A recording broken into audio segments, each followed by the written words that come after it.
It was a beautiful day, one of those crisp mornings that promises a perfect celebration. I had polished my shoes, donned my best suit, and even added a small boutonniere Karen insisted matched her sister Lisa's wedding theme. This was a big day for her family, and while I wasn't particularly close to Lisa, I was there to support Karen. When I arrived at the grand venue, a sprawling estate buzzing with guests dressed to impress, my excitement was tempered by a creeping unease. I was proud to stand beside Karen, even if her family treated me like an outsider more often than not. Today, I told myself, was about celebrating love. I approached the entrance confidently, nodding to the security guard at the door as I handed over my invitation. He glanced at it, then at me, and frowned.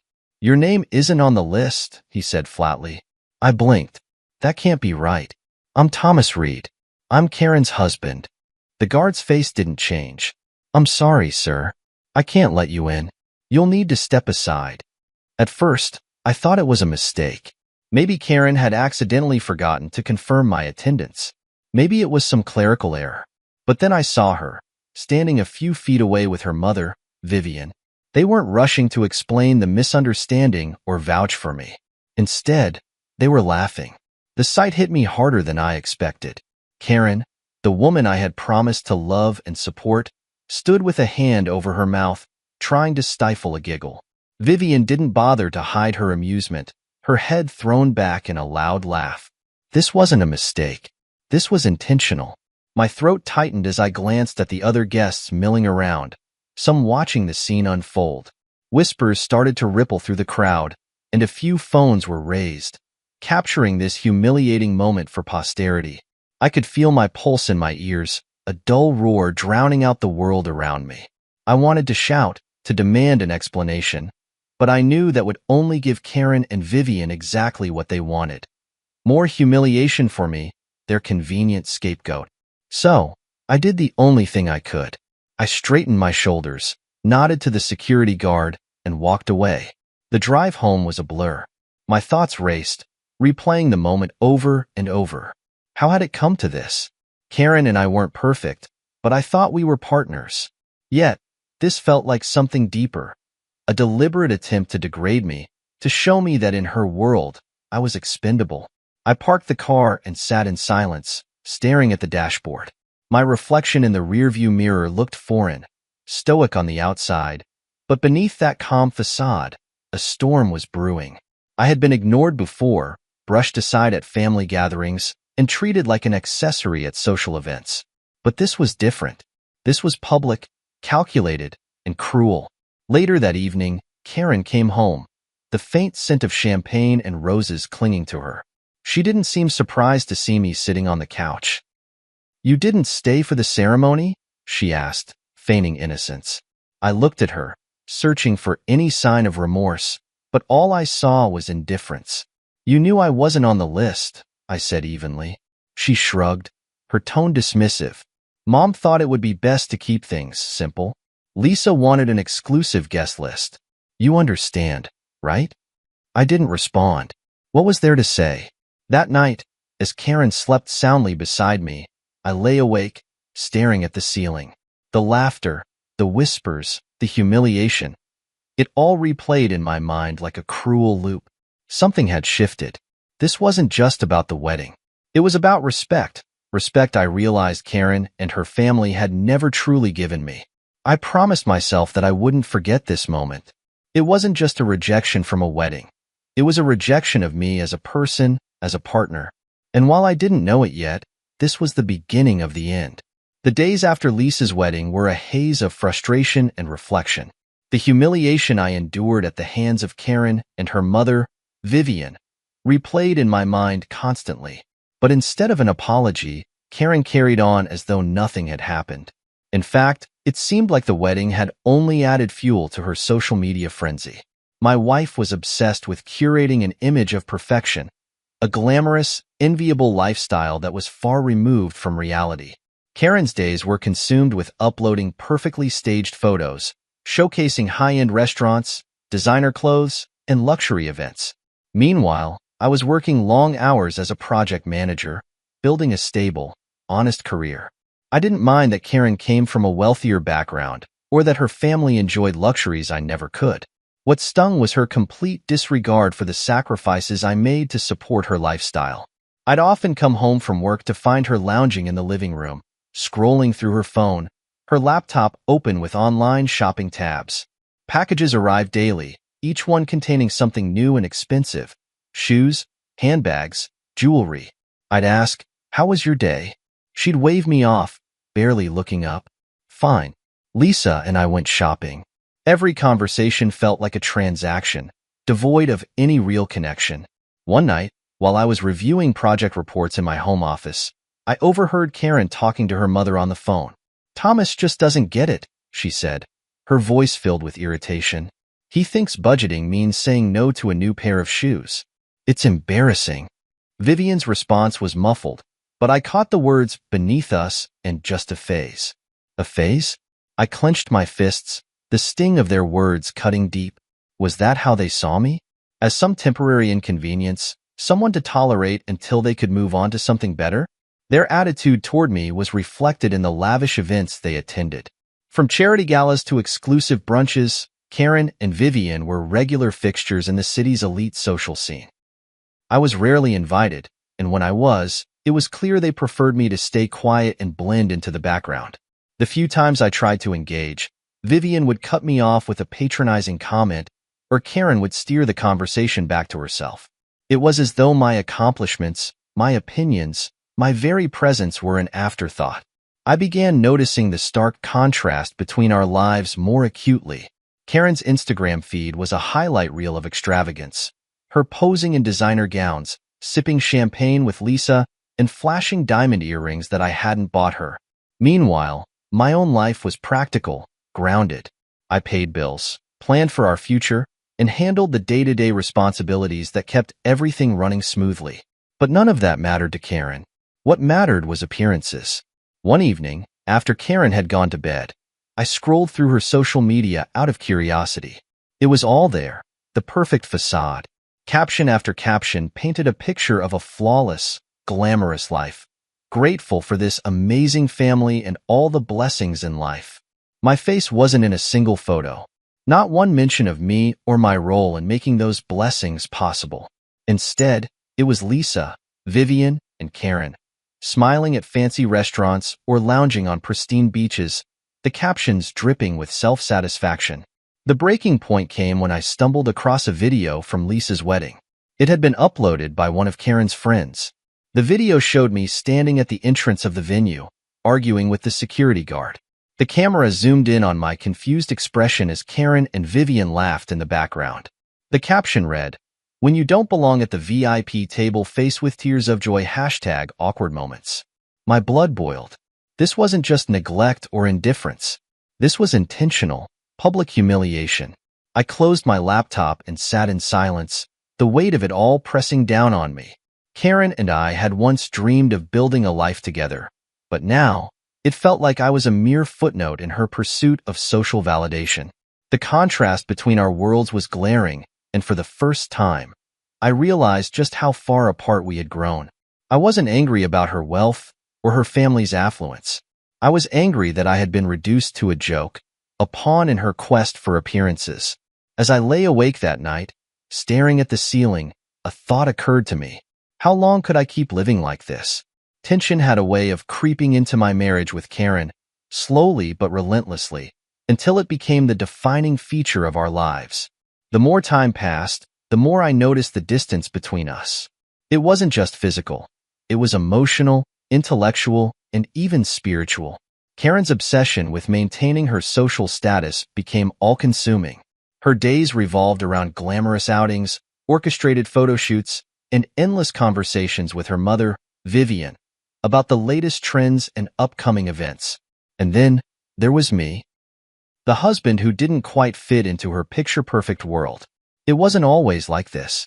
I remembered a time when Karen and I laughed together, dreamed together, and talked about building a life that was ours. But those days felt like a distant memory. Now, I found myself watching from the sidelines as she played a starring role in a life I didn't recognize. The tension came to a head one evening when Karen announced, casually and without preamble, that Lisa's wedding would be the event of the year. It's going to be incredible, she said, scrolling through her phone as she reclined on the couch. Lisa's pulled out all the stops, celebrity chef, live orchestra, the works. I nodded, trying to engage. Sounds impressive. Are we doing anything to help with the preparations? Karen barely looked up. Oh, Lisa's got it covered. Besides, you wouldn't really be involved in the planning. It's more of a family thing. I frowned. I thought I was family. Karen waved her hand dismissively. You know what I mean. Her words stung more than I cared to admit. That was the thing about Karen. She didn't always need to say something outright to make her feelings clear. To her, I wasn't really part of her family.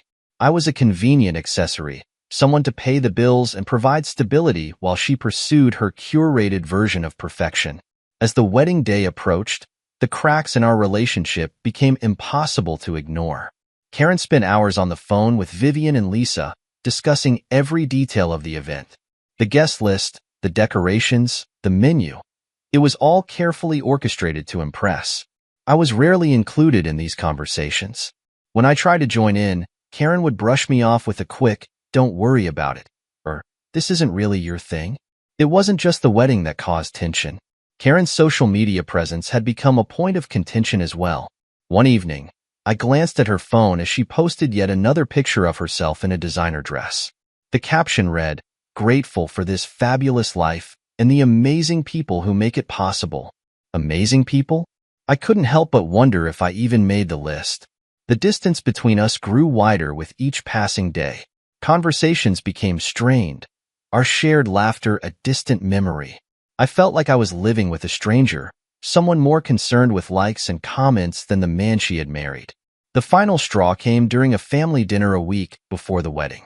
Vivian was holding court, as usual, regaling everyone with tales of Lisa's extravagant plans. "This wedding is going to be talked about for years," she said with a self-satisfied smile. "It's a real family affair." I raised an eyebrow. Doesn't seem like I've been involved much in this family affair. The table went silent for a moment before Vivian laughed. "Oh, Thomas, don't take it personally. This is Lisa's day. You're more of a behind-the-scenes kind of guy." Behind the scenes. Karen chuckled along with her mother, and I felt my stomach twist. It wasn't just what they said. It was the way they said it, as though I didn't belong. That night, Karen and I argued for the first time in months. "Why do you let them treat me like this?" I demanded, my voice shaking with frustration. "Like what?" Karen shot back. "They don't mean anything by it. You're just overreacting." "Overreacting?" I said, incredulous. "Karen, I'm your husband. I should feel like I'm part of your life, not some outsider." She sighed, exasperated. "You're making this into a bigger deal than it needs to be. Can't you just let it go?" Let it go. I didn't say anything else that night. What was the point? Karen had made it clear where her priorities lay, and I wasn't one of them. The tension between us was no longer something I could ignore. It had become the defining feature of our marriage, a constant, unspoken presence that colored every interaction. And as Lisa's wedding drew closer, I couldn't shake the feeling that things were about to reach a breaking point. The day of Lisa's wedding had finally arrived. It was all anyone in Karen's family could talk about for weeks. The high-profile guest list, the glamorous venue, the endless luxuries that only someone with Vivian's influence could orchestrate. For Karen, this was more than a family celebration. It was a chance to flaunt her status, to step into the spotlight and bask in the admiration of the elite. For me, it was something entirely different. I dressed carefully that morning, pulling on the tailored suit Karen had picked out for me months earlier. The memory stung now, as I realized it was more about how I'd look in photos than any actual consideration for me. Karen was already gone by the time I finished getting ready. She left early to help Lisa with last-minute preparations, though help likely meant sipping champagne and posing for pre-ceremony pictures. I followed behind in my car, my nerves building with each mile. After the tension of the past few weeks, I hoped that being present at the wedding might help bridge the growing gap between Karen and me. When I arrived at the venue, it was every bit as opulent as expected. A sprawling estate with manicured gardens, fountains glistening in the sunlight, and valets darting between luxury cars. Guests in designer dresses and tailored suits milled about, their laughter and chatter filling the air. I approached the entrance, where a stern-looking security guard stood with a clipboard. "Name?" he asked curtly. "Thomas Reed," I replied, offering a polite smile. The guard scanned his list, his brow furrowing. "You're not on here." For a moment, I thought he must have made a mistake. "That can't be right," I said. "I'm Karen's husband. I was invited." The guard's expression didn't change. "Your name isn't on the list. I can't let you in." I glanced around, searching for Karen or anyone who might vouch for me. That's when I saw them. Karen and Vivian standing a few yards away, watching the exchange with thinly veiled amusement. Karen turned to her mother and said something, and they both laughed. My stomach dropped. This wasn't a mistake. This was intentional. I tried to reason with the guard one last time. "Please, can you check again? This has to be an error." But his tone remained firm. "I'm sorry, sir. You need to step aside." As I moved away from the entrance, the reality of the situation hit me like a punch to the gut. Karen and Vivian had orchestrated this humiliation, reducing me to a spectacle for their amusement. To make matters worse, I noticed several guests looking in my direction, their whispers and sidelong glances making my humiliation complete. My phone buzzed in my pocket, a notification from social media. Curious and dreading it at the same time, I opened the app to find a live stream. The video was clear. Me standing awkwardly at the entrance, the guard denying me entry, and Karen in the background, laughing. The caption read, "When you don't make the VIP list. Face with tears of joy #awkward husband moments."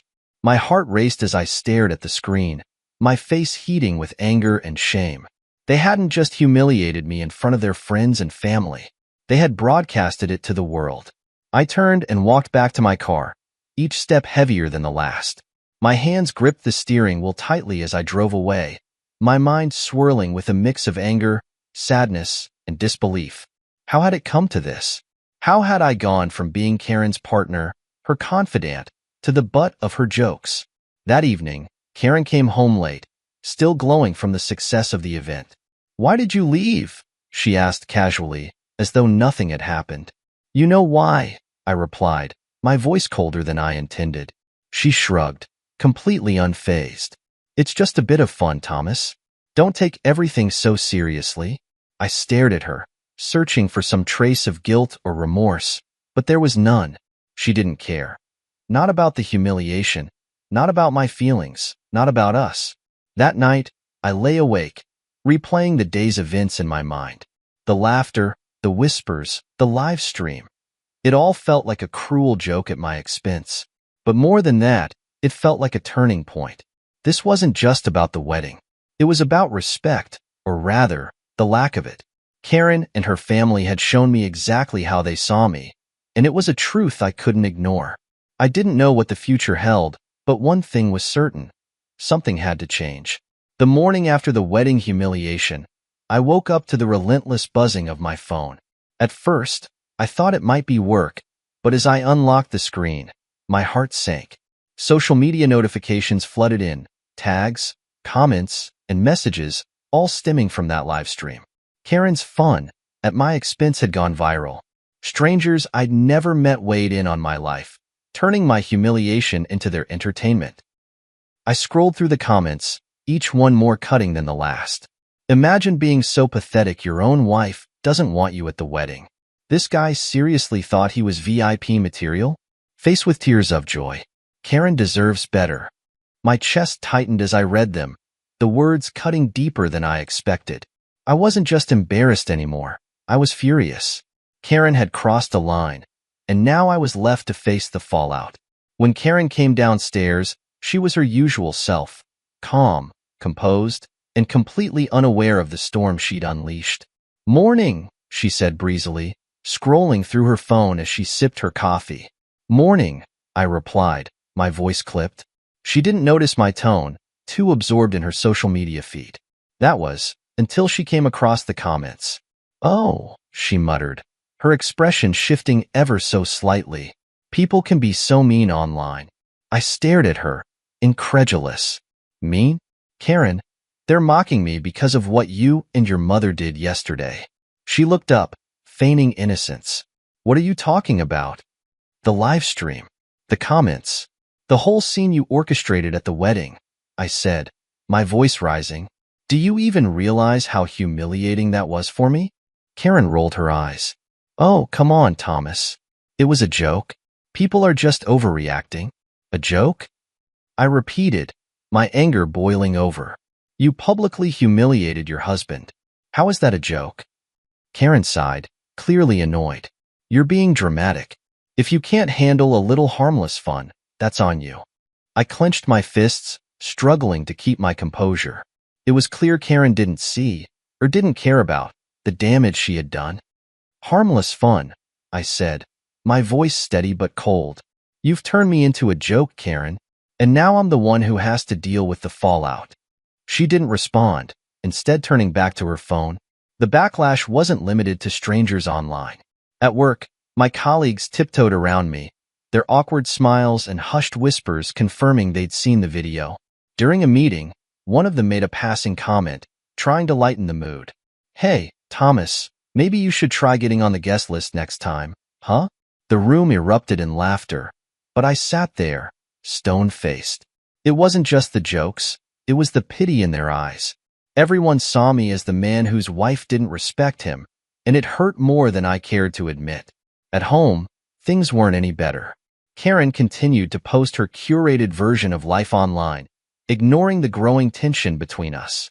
She acted as though nothing had happened, brushing off any attempt I made to address the situation.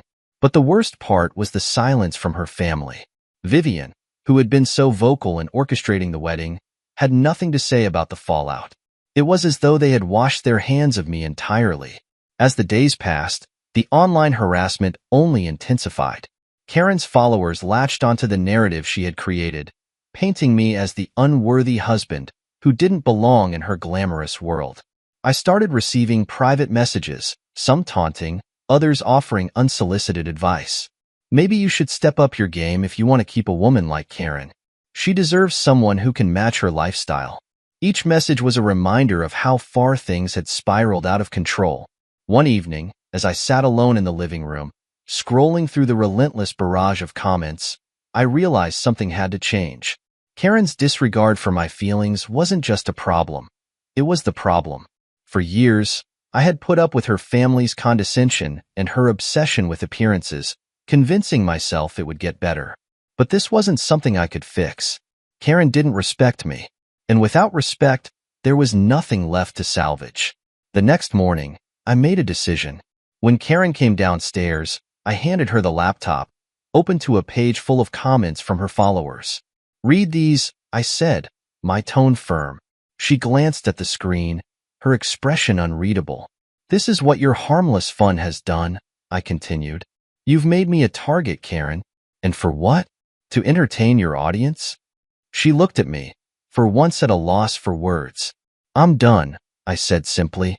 I won't be part of this anymore. I left the house that day with a sense of clarity I hadn't felt in years. For the first time, I realized I didn't need Karen's approval, or her family's, for validation. The backlash had been painful, but it had also been eye-opening. It was time to reclaim my dignity and focus on what truly mattered, rebuilding my life on my terms. The morning after my declaration, the house felt unusually quiet.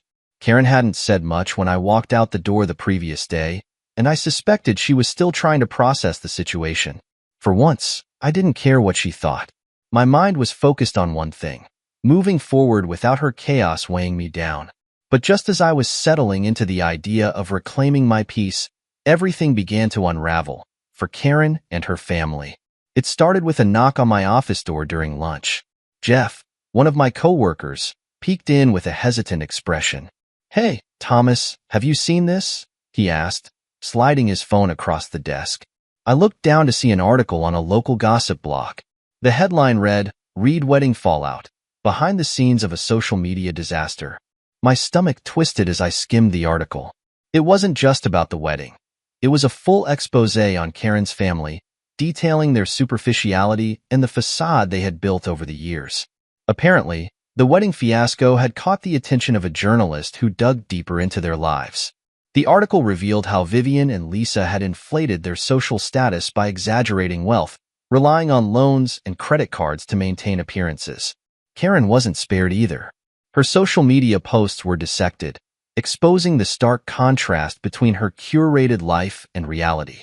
I should have felt vindicated, but instead, I felt nothing. It was a hollow victory, watching their carefully constructed world crumble under the weight of their lies. Later that evening, I returned home to find Karen and Vivian in the living room. Vivian's usual confidence was gone, replaced by a look of desperation. Karen's face was streaked with tears, her phone clutched tightly in her hand. "We need to talk," Karen said, her voice trembling. I stood in the doorway, arms crossed. "About what?" Vivian jumped in, her tone frantic. "This article is ruining us, Thomas. Everyone's talking about it. Lisa's sponsorship deals are falling through, and people are canceling collaborations with Karen. The wedding fallout has become a PR nightmare." I raised an eyebrow. "And what does this have to do with me?" Karen stepped forward, her voice cracking. "Thomas, please. You're good at damage control. You can help us fix this." I couldn't help but laugh. "Fix this? Karen, you and your family have spent years treating me like an afterthought. You humiliated me in front of your friends, your family, and the entire internet. And now you want my help?" Vivian interjected, her tone sharp. "We didn't mean for it to go this far. It was all just miscommunication." "Miscommunication?" I repeated, my voice rising. "You orchestrated my public humiliation. That wasn't a miscommunication. It was deliberate." Karen broke down, tears streaming down her face. "I made a mistake, okay? I didn't think it would end like this. I didn't think." "You didn't think," I interrupted. "That's the problem, Karen. You never thought about how your actions would affect me. And now that your perfect little world is falling apart, you expect me to clean up your mess." She opened her mouth to respond but stopped, realizing there was nothing she could say to justify her actions. The fallout extended beyond their social circles. Vivian revealed that creditors were calling, demanding repayment for the loans used to fund Lisa's extravagant wedding. The vendors were threatening lawsuits after not receiving full payment. "Thomas," Vivian pleaded, "you have connections. You could talk to them, negotiate something." I shook my head. "No, Vivian. You and your family made this mess, and you'll have to deal with the consequences. I'm done being the person you walk all over whenever it's convenient." The desperation in the room was palpable. Karen looked at me, her expression a mix of regret and helplessness. "I'll do better," she said softly. "I'll make this right. Please, just don't give up on us." I stared at her, searching for sincerity in her words. But all I saw was someone grasping at straws, trying to salvage a life that had already fallen apart. "I gave you everything, Karen," I said, my voice steady. "My support, my loyalty, my love. And you threw it all away. I'm not giving up on us. You already did." That night, I packed a small bag and left the house. I didn't slam the door or make a scene. I simply walked away, leaving Karen and Vivian to deal with the wreckage they had created. As I drove to a hotel, I felt an overwhelming sense of relief. For the first time in years, I wasn't weighed down by their expectations or their toxic behavior. The fallout from the wedding had exposed the truth about Karen and her family, and it was clear they were more concerned with saving face than making amends. But I wasn't their scapegoat anymore. I thought I had seen the worst of it. The humiliation at the wedding, the social media fallout, and Karen's hollow apologies were enough to make me believe that nothing else could shock me. But as I moved forward, trying to put distance between myself and her family's chaos, I stumbled upon truths that made everything I'd endured seem like the tip of the iceberg. It started with an unexpected phone call. "Thomas," a voice said hesitantly, "this is Melissa, Lisa's former event planner." I frowned. "Former?" "Yes," she sighed. "I resigned after the wedding fiasco, but I wanted to reach out because, well, you deserve to know what really went on behind the scenes." I gripped the phone tighter. "Go on." Melissa proceeded to unravel a tangled web of deceit and manipulation. She told me about the lavish expenses for Lisa's wedding, expenses that Karen and Vivian had justified as necessary to maintain their image. But what struck me most was how these expenses were funded. The money didn't come from Vivian, Melissa revealed. Karen borrowed against your joint accounts. She didn't tell you? My stomach churned. Karen had drained our savings to fund a spectacle that I wasn't even allowed to attend. The more Melissa shared, the clearer the picture became. Karen and Vivian had been living beyond their means for years, using loans, credit cards, and shady financial maneuvers to maintain their illusion of wealth.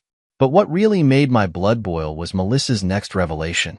I overheard something during the wedding preparations, she said, her voice hesitant. Karen and Vivian were laughing about you. They said you were too simple to understand how money worked and that you'd never notice if they used your funds. Her words hit me like a freight train. That evening, I returned to the house, not to reconcile, but to confront Karen and demand answers. She was sitting in the living room, scrolling through her phone as if nothing had happened. Vivian wasn't there, and for that, I was grateful. We need to talk, I said, my voice cold. Karen looked up, surprised by my tone. What's wrong now? I threw the bank statements on the table in front of her. Care to explain this? She glanced at the papers, her face paling as realization set in. Thomas, I can. Don't, I snapped. Don't lie to me. Melissa already told me everything. You drained our accounts to fund your sister's wedding. And you thought I wouldn't notice? Karen's mouth opened and closed like a fish gasping for air. It wasn't like that, she stammered. We were going to pay it back. You know how important appearances are to my family. Appearances? I said, incredulous. You sacrificed our future for appearances? Do you even hear yourself? She stood, her voice rising. You don't understand what it's like, Thomas. My family has expectations, and I had to meet them. You've always been content with your modest life, but I couldn't live like that. Her words stung, but they also confirmed what I had suspected for years. Karen didn't see me as an equal partner. To her, I was a means to an end, a convenient provider who could be discarded when I no longer served her purpose. You used me, I said quietly. Not just my money, but my trust, my love, everything. And for what? To impress people who don't even care about you? Karen's composure cracked. Tears welled in her eyes, but I didn't feel any sympathy. The final blow came when I confronted her about the live stream and her mother's involvement. Was humiliating me at the wedding part of your grand plan too? I demanded. She hesitated, which was all the confirmation I needed. It wasn't personal, she said weakly. It was just fun. People like that kind of drama. I shook my head in disbelief. You humiliated your husband for social media clout. Do you even hear how ridiculous that sounds? Karen broke down, sobbing. I didn't mean for things to get this bad. I was just trying to keep up, to make things work. Her tears might have moved me once, but not anymore. I don't care about your excuses, Karen, I said firmly. You betrayed me, and you betrayed this marriage. There's nothing left to salvage. She looked up at me, desperation etched on her face. So that's it? You're just giving up? No, I said, my voice steady. You gave up on us the moment you chose your family's image over our relationship. I'm just accepting it. I packed the last of my things that night, determined not to look back. As I drove away, I felt a strange mix of emotions. Anger, sadness, relief. The betrayal had cut deep, but it had also given me clarity. Karen's actions had shown me who she truly was, and I refused to let her drag me down any further. It was time to start over, free from her lies and manipulation. It was almost a week after I left when Karen reached out to me. The silence had been deafening on her end. No texts, no calls, until my phone buzzed with her name on the screen. For a moment, I considered ignoring it, but something in me decided to pick up. Her voice was soft, almost hesitant. Thomas, can we talk? I sighed, leaning back in my chair. What do you want, Karen? She hesitated. I want to apologize. For everything. Part of me wanted to hang up right there, to shield myself from whatever manipulative tactics she might use next. But the other part of me, perhaps the part that once loved her deeply, wanted to hear what she had to say. Go on, I said curtly. I messed up, she began. I let my family's expectations get in the way of what really mattered. I hurt you, Thomas, and I don't even know how to begin making it right. Her voice cracked, and for a brief second, I thought she might actually be sincere. Is this about the money, Karen? I asked, cutting straight to the point. Or is it about your reputation falling apart now that everyone knows the truth? There was a pause. It's not about the money, she said quietly. It's about us. About how I took you for granted. How I let myself get so caught up in appearances that I lost sight of what we had. What we had. I repeated, incredulous. Karen, you didn't just take me for granted. You humiliated me, lied to me, and used me. Do you even understand the damage you've done? Her tears came in earnest then, her sobs barely contained. I know, Thomas. I know I don't deserve your forgiveness, but I can't believe how far I let things go. I've lost everything, and it's my fault. Her words hung in the air, heavy with regret, but I couldn't let myself soften. Not yet. Karen, do you even understand what forgiveness means? I asked. It's not just about saying you're sorry and expecting everything to go back to normal. It's about taking responsibility for your actions, about actually making changes. And from where I'm standing, all I see is someone who's sorry because they got caught. She was silent for a long moment, and I could hear her steadying her breathing. You're right, she admitted. I haven't earned your forgiveness. And maybe I never will. But I need you to know that I'm going to try. I'm going to make things right, even if it's too late for us. For the first time, her words felt genuine. But that didn't mean I was ready to let her back into my life. Karen, I said, my tone softening slightly, I appreciate the apology. I really do. But you need to understand that this isn't something you can fix with words. You broke my trust, and that's not something I can easily get back. I know, she whispered. I just wanted you to know that I'm sorry. For everything. I sighed, feeling a twinge of sadness despite my resolve. I hope you mean that, Karen. I really do. But forgiveness doesn't mean going back to the way things were. It means moving forward, separately. After I ended the call, I sat in silence, reflecting on everything that had led to this point. Karen's apology had felt sincere, but sincerity wasn't enough. She had made her choices, and now she had to live with the consequences. For me, the apology wasn't closure. It was confirmation that walking away had been the right decision. That night, I slept more peacefully than I had in months. Karen's apology, while appreciated, didn't change the fact that I had a new life to build. A life free from manipulation, humiliation, and toxic relationships. And for the first time in a long time, I felt hopeful about the future. The day after Karen's apology, I felt a strange sense of peace. Not because her words had magically mended everything, but because I knew I was no longer tethered to her chaos. The weight of her manipulation and my constant attempts to hold our marriage together were gone, and in its place was a quiet clarity. For the first time in years, I focused solely on myself. I started small, tackling the things I had neglected in the wake of our crumbling relationship. My apartment, a temporary refuge after leaving the house, was bare and impersonal, but I began making it my own.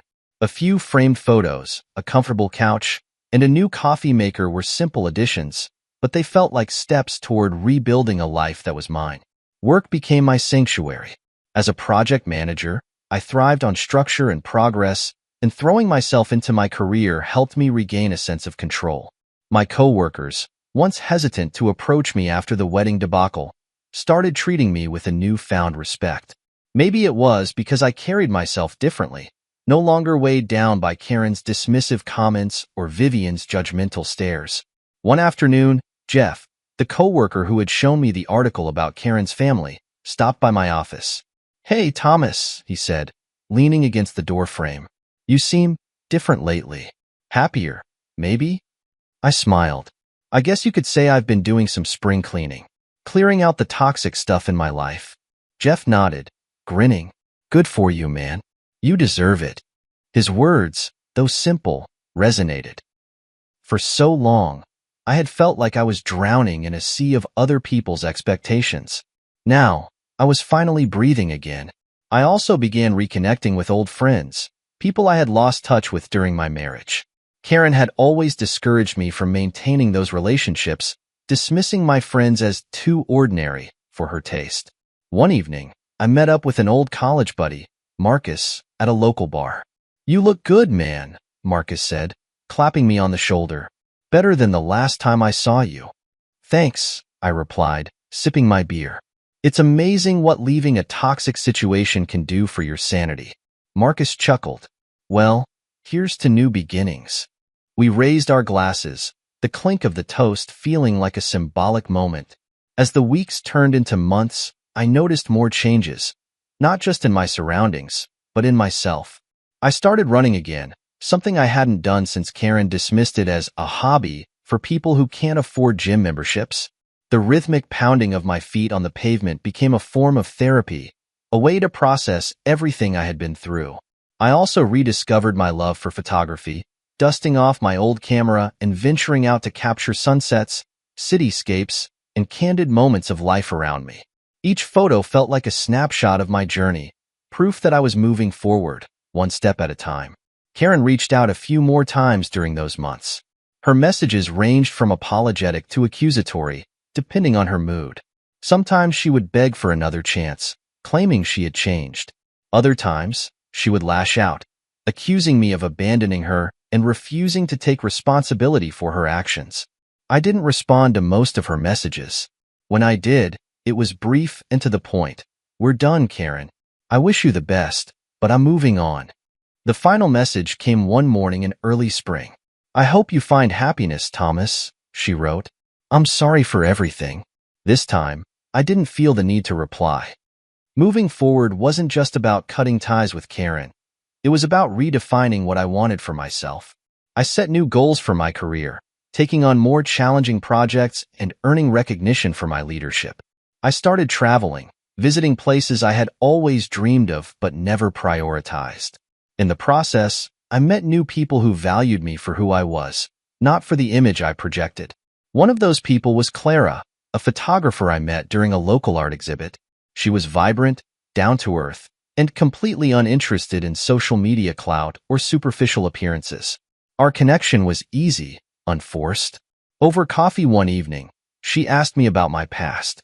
I hesitated, unsure how much to share, but her genuine curiosity made me feel safe. "I've been through some interesting times," I said, smiling wryly. She laughed. "Haven't we all? The important thing is where you are now." Where I was now, I realized, was a far cry from where I had been. That night, as I stood on my apartment balcony, looking out at the city lights, I felt a sense of contentment I hadn't experienced in years.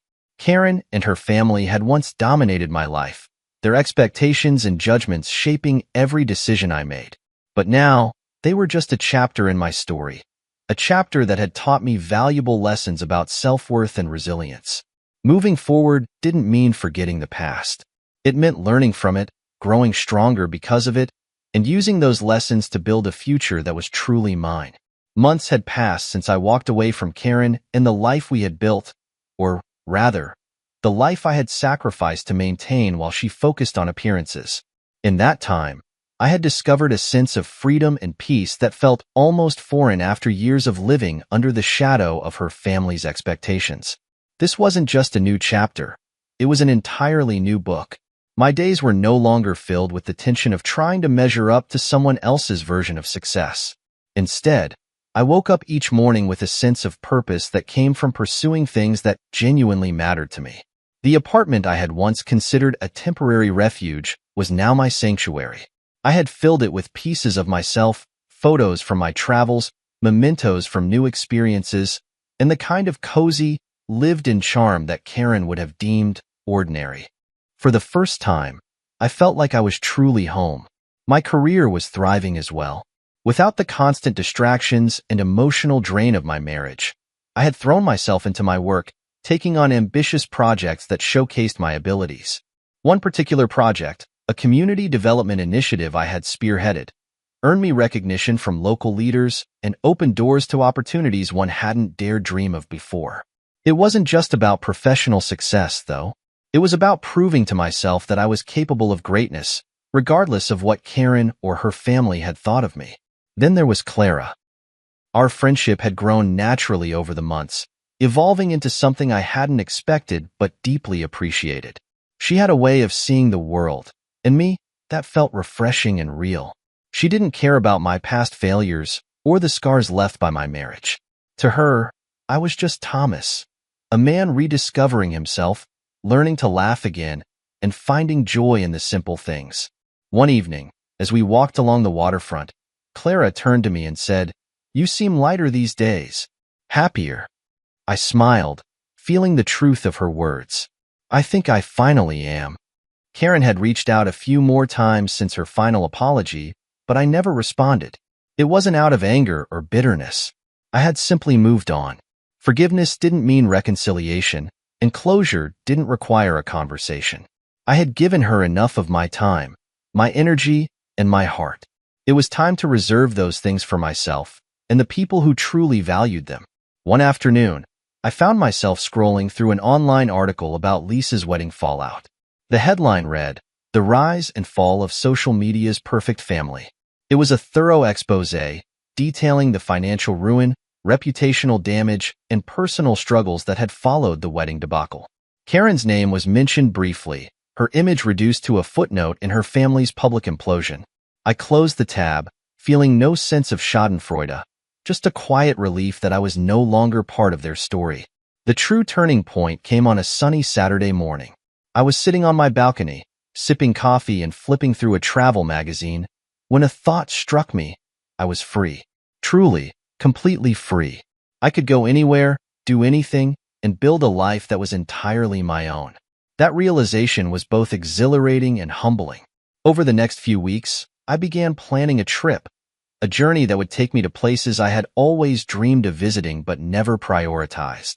Clara, ever the adventurer, offered to join me for part of it, and I eagerly accepted.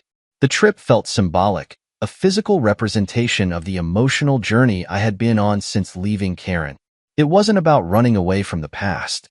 It was about embracing the future with open arms and an open heart. As I stood in the airport, boarding pass in hand, I glanced at my phone one last time. There were no messages from Karen, no lingering ties to the life I had left behind. I smiled, slipping the phone into my pocket and stepping onto the plane. The journey ahead was mine to define, filled with possibilities, growth, and the kind of happiness that comes from living authentically. Karen had once said I wasn't enough, but I knew better now. I was more than enough, and I didn't need anyone else to validate that. The world was waiting, and for the first time in a long time, so was I. 6 years. That's how long I carried her dream on my back like a mule bred for loyalty and sacrifice. It wasn't always this heavy. At first, it felt like pride. Back when she'd hold my hand with ink-stained fingers after studying until midnight and whisper, "Thank you for believing in me, Marcus." I believed, all right. Believed so hard that I took double shifts, skipped vacations, said no to promotions that required me to relocate, and poured every bonus check into her tuition, her rent, her textbooks, and those endless essential fees that med school seemed to invent every other semester. When her student loan application got denied, I co-signed without hesitation. When her car broke down, I sold mine and took the bus. When she had breakdowns during finals, I stayed up with her, holding back the weight of her anxiety with a cracked joke and a warm meal. I wasn't just her husband. I was her cheerleader, her financier, her crisis intervention team, her human Xanax. I used to joke that I wasn't her partner, I was her sponsor. And we'd laugh, mostly because it was half true, and partly because it hurt to say out loud. But never, not once, did I say it with resentment. I loved her, and I believed in her. Until that morning. She was in the shower, humming some upbeat song, maybe something by SZA or Ari Lennox, whatever she played on her empowerment playlist. I was just passing by her desk to grab the charger when I noticed her laptop open, screen still bright. Her graduation speech draft sat front and center, the title bold and centered, "To New Beginnings." Curious, proud even, I read on. To new beginnings, it started, and to the courage it takes to let go of the past. My fingers froze on the mousepad. My heart didn't quite beat the same after that sentence. I read it again. And to the courage it takes to let go of the past. Let go of the past? I wasn't the past. I was still very much standing in our house, paying our bills, reheating her leftovers, folding her laundry. I was the one who had just bought her a dress for her graduation dinner and booked the restaurant she had pinned on Instagram. What the hell did she mean by that? I scrolled down, hoping to find context, some line that redeemed me, some sentence that acknowledged the years I'd poured into her becoming the woman she now saw in the mirror. But there was nothing. Just mentions of her professors, her classmates, her mentors, her mother, and of course, Kayla, her ever-loyal best friend, who once told me I seemed too comfortable being average. No mention of me. Not even a thank you to the man who paid for every goddamn part of her journey from pre-med to the morning she'd put on that cap and gown. Not a word about the man who built her life while setting his own on fire. I just sat down in her desk chair, staring at the screen, hands folded in my lap like a man trying to stay calm at the edge of an earthquake. The cursor blinked at me like a taunt. I tried to rationalize it. Maybe she just hadn't finished. Maybe I'd see a draft tomorrow that included me, called me her rock or her constant. I almost laughed at how pathetic the hope sounded in my head. But that line, to let go of the past, kept echoing. It wasn't poetic. It was precise. It was a surgical strike buried in metaphors. And I was the target. When she walked out of the bathroom wrapped in steam, in that familiar terry cloth robe, she smiled at me and kissed my forehead. "You're up early." I nodded. "Yeah, just checking emails." "You didn't see the speech draft, did you?" I tilted my head. "I did." She paused, then said lightly, "Don't judge too hard. It's just a rough cut." Rough cut. That line was carved like marble. I didn't argue. I didn't even flinch. I just smiled and said, "Sounds like you're ready for what's next." She blinked for a second longer than usual, maybe wondering if I caught something. But she shrugged and walked off to start her makeup. That moment rewrote everything for me. I had been holding up a dream that no longer had a place for me in it. She had already rewritten her story, and I wasn't even a footnote. The 6 years I'd spent carrying her were already being packed away into the chapter labeled What I Outgrew. And the worst part? I wasn't even angry. I was numb. There's a silence that comes when your soul finally catches up with what your instincts have been whispering for months. I'd noticed the way she stopped laughing at my jokes, how she said, "my apartment," instead of "our place," how she introduced me less and less in public settings. I'd brushed it off as stress, but it wasn't stress. It was detachment dressed as ambition. And now, it was almost done. I closed her laptop gently. I didn't confront her. I didn't throw anything. I didn't even ask her to explain. Because in that moment, I realized something more important than any answer she could give. I had become invisible to the person I gave everything for. That morning, as she walked past me with her makeup perfect and her dreams already casting a shadow over mine, I made a quiet promise to myself. She thinks she's starting a new beginning. So will I. And mine won't come with a thank you note or a graduation cap. It'll come with something a little louder, a little colder, a little more permanent. She never left her phone unlocked. Not once in 6 years. It was something I joked about, the way she clutched it like it contained state secrets. If I so much as glanced at it while it buzzed on the table, she'd swoop in with a laugh that didn't quite touch her eyes. "Privacy is healthy," she used to say. And I agreed. Until that morning. She left in a rush, coffee in one hand, keys in the other, purse half-sipped. She was late for some student panel on patient advocacy. I watched her go through the front window like I always did, sipping my own cup of stale, reheated caffeine. The door clicked shut. Then her phone buzzed on the couch. I glanced at it. Reflex, not suspicion. But the screen lit up with no lock. That never happened. Not even on accident. My first instinct was to call her, tell her she left it behind. But then the notification blinked again. "Kayla." Of course. "Girl, did you file yet? The clock is ticking. LOL. My stomach turned in a way I hadn't felt since my mother's funeral, something in between nausea and falling off a ledge. Another message came through before I could process the first.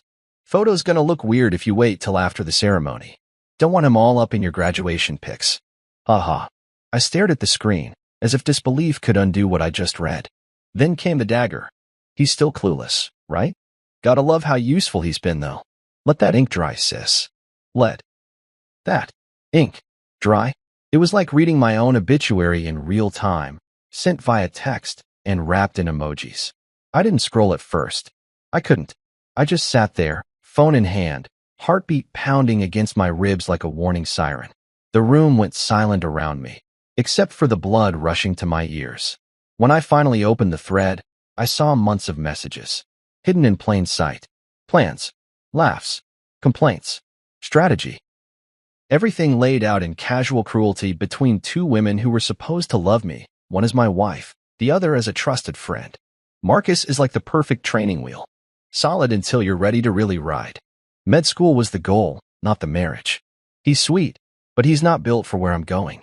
That one gutted me. Not because it was harsh, but because it was exactly how she'd started treating me in the last year. Like I was some relic of her old life. The man who paid for the classes, kept the fridge full, stayed up to quiz her with flashcards, but didn't belong in the polished version of her future. The Marcus she built with? That guy didn't make the cut. I didn't cry. Not right away. I just put the phone back where she left it, like some invisible crime scene I didn't want to disturb. I stood in the middle of our living room, surrounded by framed photos of us, ski trips, graduation dinners, our honeymoon in Tulum. And I realized none of it mattered anymore. All those smiles were temporary, staged for the camera, archived for the illusion. I was never her destination. I was the bridge she used to get there. But even in that storm of betrayal, I didn't break. Because what she didn't know, what no one knew, was that I had been building something too. While she studied her anatomy flashcards and vented about clinical rotations, I was up every night in the spare room coding like a man possessed. NovaSync wasn't just an idea, it was a living, breathing platform. A medical diagnostics AI that could detect anomalies faster than human specialists. I'd pitched it quietly, developed it under the radar, surrounded myself with a skeleton crew of remote engineers who signed strict NDAs. I told no one, not even her. She thought I was just tinkering with some side project, something to keep me busy while she built her empire. She used to call it cute when I stayed up late at my desk, blue light glasses on, scribbling flowcharts like a man lost in a dream. But that dream had teeth. And just last week, it bit. MedAxis, one of the fastest growing medtech corporations in the country, had acquired NovaSync in a quiet, under-the-table deal. $500 million. Closed. Locked. Executed. I'd insisted on a one-week NDA before they made the announcement. My lawyer, Raymond, had found it strange. You don't want the buzz? The press? What's the point of going public if you're keeping quiet? I just shook my head and said, give me a week. I needed to be clean. He raised an eyebrow, but didn't push. Raymond had known me for a decade. He could tell when something personal was in the shadows. And this was personal. I wasn't just holding on to that information for drama. I was holding it like a sword, waiting for the right moment to pull it from its sheath. She thought she was timing everything perfectly. Wait until graduation. Smile for the cameras. File the paperwork. Walk away with the illusion of moral high ground. And, she assumed, half of whatever little I had left. But she didn't know that little had just become life-changing. She didn't know she was divorcing a half-billionaire. And because of the NDA, she wouldn't have any legal claim to it. The ink wouldn't be dry in time. I sat back down, staring at the wall like it held answers I hadn't yet found. My heart ached, not just from betrayal, but from the eerie calm settling over me. It was like grieving someone who was still alive, someone who kissed you goodbye that morning but buried you in her mind months ago. She had no idea what storm she had just walked into. But I wasn't going to shout. I wasn't going to rage. I was going to wait. And when the ink dried, just like she planned, I'd be there. Not as the broken husband she thought she left behind, but as the man she never saw coming. The strange thing about success is how quiet it can be when you want it to be. While she buried herself in hospital rotations and late-night study groups, I buried myself in code. Not just lines of code, but architecture, scalability, future-proofing. NovaSync wasn't built to be trendy. It was built to be vital. It started as an idea during one of her breakdowns. She'd come home from a clinical shift fuming about how long a patient waited for results. It's archaic, she'd muttered. We're doctors, not fortune tellers. We shouldn't be guessing off delays. She was venting, but my mind had already begun assembling pieces. I started researching AI applications and diagnostics that very night. 2 months later, I had a working prototype that could scan inputted vitals and symptom clusters to produce predictive analytics. It wasn't perfect, but it was better than the lag-riddled mess hospitals were using. I tested it under fake names, ran simulations, even pitched it quietly to a small hospital in Oregon who thought they were beta testing a university research tool. Their success rate jumped 9% in a quarter. That was enough. I scaled, hired freelance engineers from around the world, created a shell company to shield development, kept my name off every public-facing document. And then, the real interest came. MedAxis. They've been watching the space for months, buying up smaller platforms and folding them into their larger ecosystem. But NovaSync was different. Our engine was cleaner, our prediction rate faster, and our interface light years ahead. I didn't even have to chase them. One of their VPs reached out to me directly via a secure message through a dev forum. Is Marcus Blaine open to acquisition talk? I was. Cautiously. 3 meetings later, I was sitting in a penthouse conference room in Chicago with their executive team, including their sharp-as-glass CEO, Anna Raleigh. She looked at me over the top of her glasses and said, "Why so quiet? This is brilliant work. You're sitting on something huge. Why haven't you gone public?"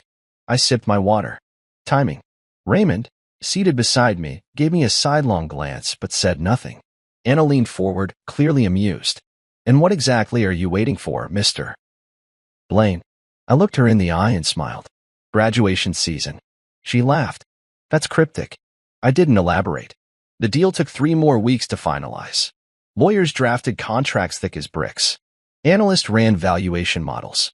MedAxis threw in options, profit sharing, a full exit clause, and a 1-year advisory role. I negotiated a 1-week media blackout after the ink dried. No press. No leaks. No internal memos beyond need-to-know circles. Raymond didn't get it. "You're worth $500 million now, Marcus. What exactly are we hiding for?" I just shrugged. "Let's call it a graduation gift." He didn't laugh, but he did stop asking. He's known me long enough to recognize that when I start speaking in metaphors, there's blood on the floor somewhere. That week, I walked through our house like a man holding 2 lives in his hands, one crumbling, one rising. She came home tired and distracted, talking about her rotation hours, some professor who wanted to mentor her postgrad, and how she might specialize in cardiology. I listened, nodded, even offered to rub her shoulders like I used to. She smiled, grateful but absent. She had already left me in her mind. I could feel it every time her eyes didn't quite meet mine. But she didn't know I had just transferred the final payment into our shared account. 6 years of debt, all gone. The account she thought was modest now had an extra $380,000 in it. My parting gift. I wanted her to think she'd won. That the financial rug was still under her feet. I kept playing the role.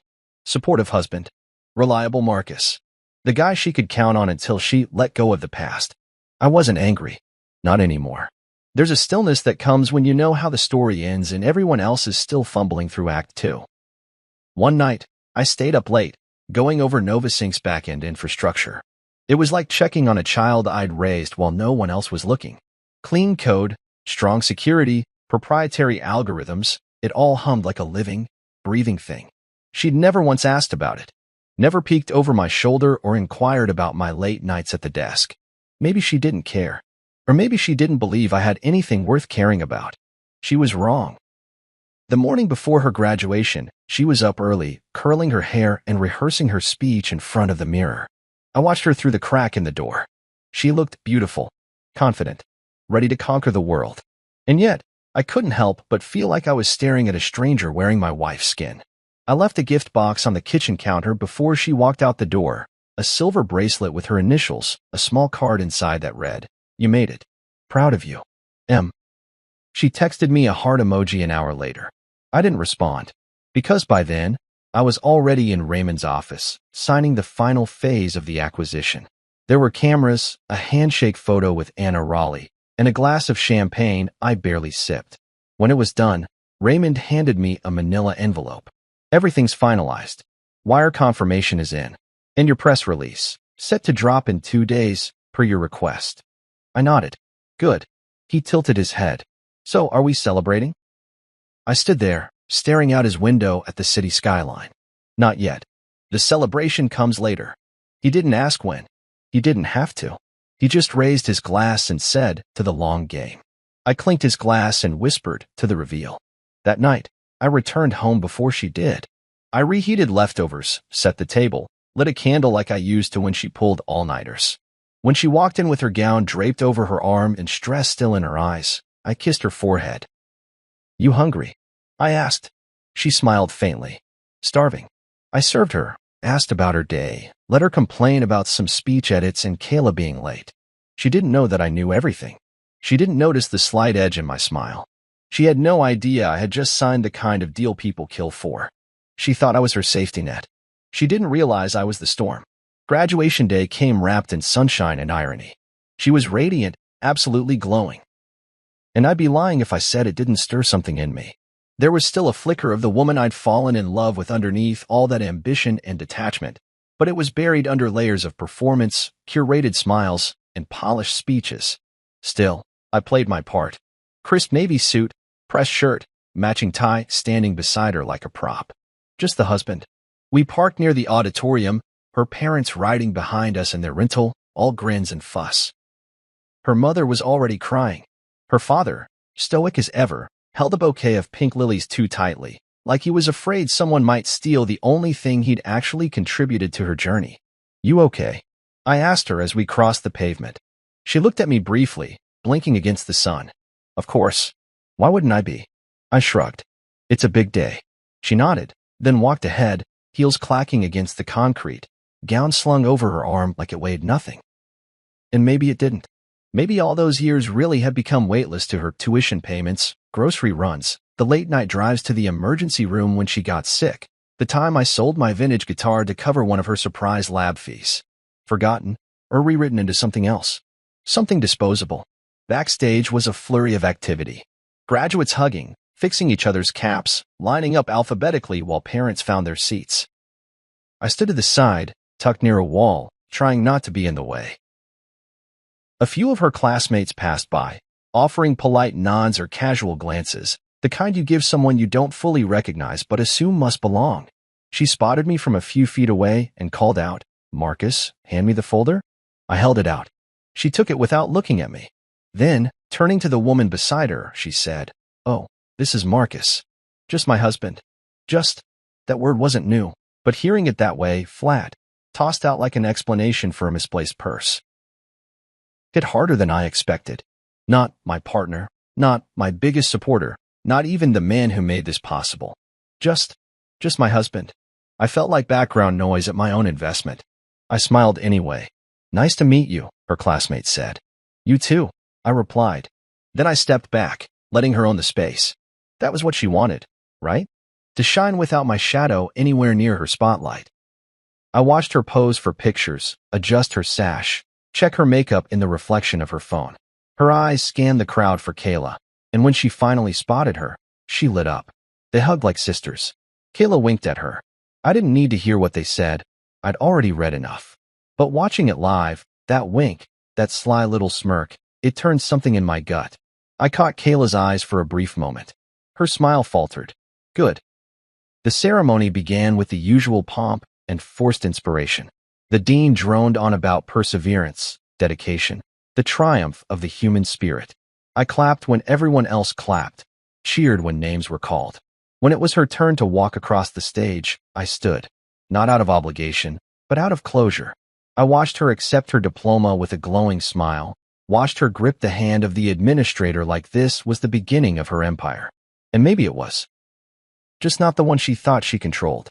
The applause died down, the final speaker took the mic, and then it came her moment. She stepped up to the podium like it belonged to her. Confident, poised, beautiful in that high achiever way that demanded admiration. I already knew what was coming. I'd read the speech. Still, part of me hoped she'd changed it. That maybe something in her heart had softened since then. Nope. To new beginnings, she started, smiling out at the sea of caps and families, and to the courage it takes to let go of the past. There it was, word for word. No acknowledgement, not even a glance my way. She spoke of mentors, of late-night studying in libraries, of how her chosen family kept her sane. She thanked Kayla by name. She gave a nod to her professors, to her mother for always believing in her, and to everyone who saw my future even when I couldn't see it myself. Not a single syllable about me. I sat through the rest of the speech like a ghost in my own life. Numb, applauding because it was easier than walking out. I could feel the heat in my chest, disappointment simmering beneath stillness. but I didn't let it break the surface. I just kept smiling. Afterward, the photo frenzy began. Families poured onto the lawn, snapping selfies, throwing caps in the air. Her father insisted on a dozen variations. Just her, just the girls, one with her mom, one with the whole tribe. Finally, she turned to me. Marcus, can you take one of us? Not, can you be in one? Just take it. I nodded, took the phone. Capture the moment. Thank you, she said absently, already checking the angles. Then, almost as an afterthought, she slid next to me and said, okay, one quick shot with my husband. The smile she gave for the camera was flawless, professional, detached, rehearsed. Click. That was the photo she would use, probably. Post it with some caption about support and teamwork, just enough to protect her image. But the moment the ink dried on those papers, I knew she'd crop me out of her narrative like I was a smudge on glass. Still, I said nothing. Later that evening, back at our apartment, I handed her the same flowers her father had nearly crushed earlier that morning. She looked at them, smiled politely, and kissed me on the cheek. I'm exhausted, she said. But this was a good day. Yeah, I replied, watching her disappear down the hallway. It was. In a way, it really was. Because while she celebrated her degree, her photos, her perfectly sculpted speech, what she didn't realize was this: the real graduation hadn't been hers. It had been mine. It happened exactly 1 week later, like clockwork. The house was quiet. A soft Tuesday morning sun filtered through the blinds, and the smell of coffee lingered in the kitchen. I'd made breakfast. Her favorite, even. Soft scrambled eggs, toast with honey, and papaya slices she swore helped her digestion. She was scrolling her phone as she ate, barely acknowledging me except for the occasional nod. I watched her over the rim of my mug. There was something surgical in her silence, like she was bracing to deliver a dose of pain she'd already measured. When she finally spoke, her tone was clinical, her words flat. Marcus, she said, not looking up. I've thought a lot about this. It's time we part ways. She didn't even use the word divorce. I put my mug down gently. Part ways. She reached into her bag and pulled out a thin manila envelope, sliding it across the table like a receipt. I'll make this easy. Just sign. No need for drama. I didn't touch it. I looked at her. Really looked at her. The same woman who used to fall asleep mid-sentence on the couch with anatomy flashcards in her lap.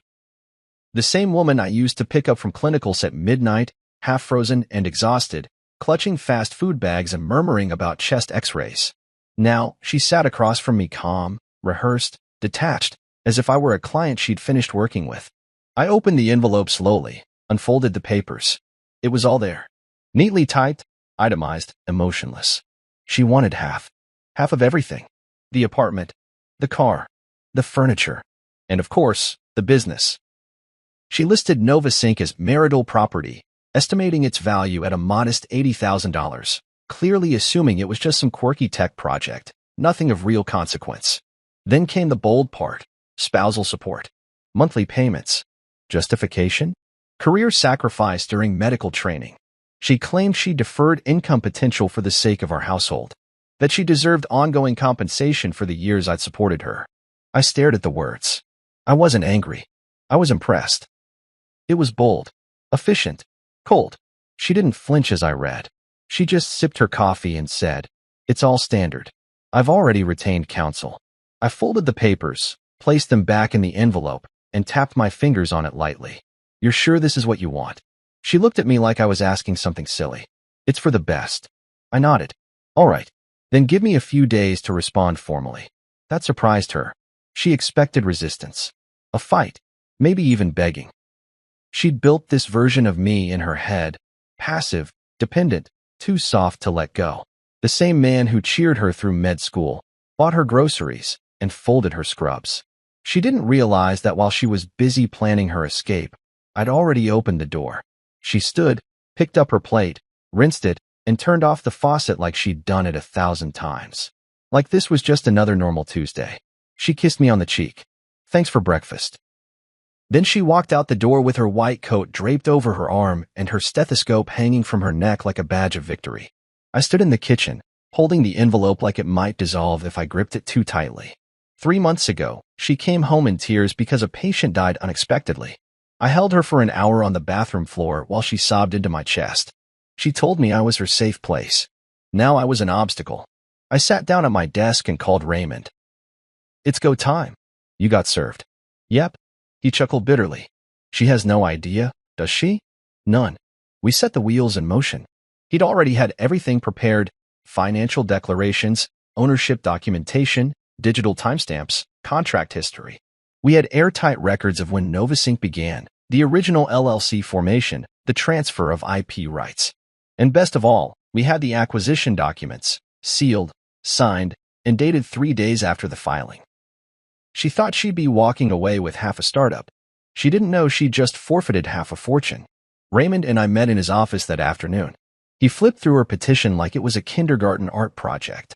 Spousal support, he said, raising an eyebrow. Bold. She's entitled to nothing post-filing, right? Exactly. Especially since the acquisition wasn't finalized until after she served you. Everything beyond that date is legally yours, free and clear. I nodded slowly. Let's keep it quiet. No retaliation. No show of force. I want her to believe this is going exactly how she planned. Raymond leaned back in his chair. You sure about that? You don't want to file a counterclaim yet? Not yet, I said. Let her feel comfortable. Let her think she's winning. He grinned. You're playing the long game. Always. That night, she came home late. Said she had a rough shift. I listened, nodded, pretended to care. Not because I didn't, but because I knew it didn't matter anymore. Her emotions were no longer my responsibility. Her bad days, her triumphs, her fake apologies, those belonged to the next man naive enough to believe he could build a life with her. We went to bed in silence. She turned her back to me. I stared at the ceiling. 3 more days until the announcement. 3 more days until her perfect little plan unraveled. I closed my eyes and counted backward from 1,000. Not because I was anxious, but because I needed the quiet before the storm. She wanted a clean exit. I was going to give her one. Clean, legal, and absolute. And when it was over, when the truth came out, when the ink dried and the media explosion hit like a wave, she'd look back at that morning and realize just how badly she miscalculated the man sitting across from her. She thought I was soft. She thought I was static. She thought she was walking away with everything. But she was walking away from a $500 million empire. And she didn't even say thank you. It dropped at 9:01 a.m. on a Thursday. Right on schedule. No pre-hype, no teasers. Just a clean, direct press release from MedAxis posted on their official channels. Picked up within seconds by every major tech and healthcare news outlet in the country. MedAxis acquires NovaSync in $500 million strategic expansion deal. There it was. My name in black and white. My photo next to Anna Raleigh, CEO of MedAxis, our hands clasped in a firm shake, both of us smiling like a pair of industry titans. I wore that smile like armor. Clean, professional, unbothered. But beneath it, it was war paint. By 9:06, my phone was vibrating nonstop. Emails, calls, texts, contacts I hadn't heard from in years suddenly wanted to reconnect. Investors who ignored my pitch decks back when I was bootstrapping wanted to grab coffee. Former classmates congratulated me like we'd been best friends all along. LinkedIn lit up like a Christmas tree. But one message made me pause. Her name on the screen. Her. What is this? Marcus. What the hell is this? No. Hi. No congratulations. Just confusion. Panic. A flicker of dawning comprehension. I stared at the message for a full minute. I could imagine her sitting at the break room table, scrolling through her phone with a confused frown, reading the headline again and again like it might change if she blinked hard enough. I didn't reply. I had nothing to say, not anymore. My words had already been spoken through contracts, valuations, and that perfect headline that confirmed everything she didn't know.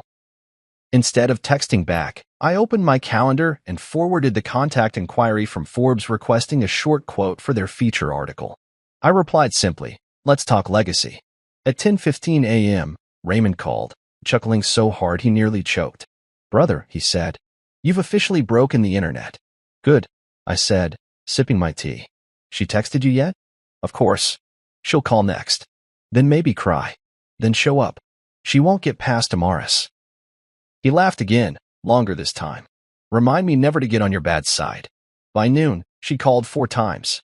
Damaris, my assistant, had strict instructions: block, log, and forward to legal. Nothing more. But just after lunch, I heard her voice. Not in person. Not directly. over the phone in the hallway outside my office. The kind of whisper cry that turned sharp at the edges. Damaris had stepped out to lunch, and one of the interns had buzzed her in without realizing who she was. I stood behind the glass door, listening. "Kayla, I swear to God, I didn't know," she was saying. He never said a word. Not a single thing. And now it's everywhere. It's on every screen. $500 million. Kayla. He played me. Played you? No. I played the game you started. I just finished it better. Her voice broke. Why didn't I wait? Why didn't I just... God, I filed too early. And there it was. The moment it clicked. She didn't just file for a divorce. She filed herself out of a legacy. I turned the doorknob and stepped out. Her eyes snapped to mine. Red, puffy, mascara trailing ever so slightly. Still beautiful, still composed, but this time, the mask had cracks. "Marcus," she breathed.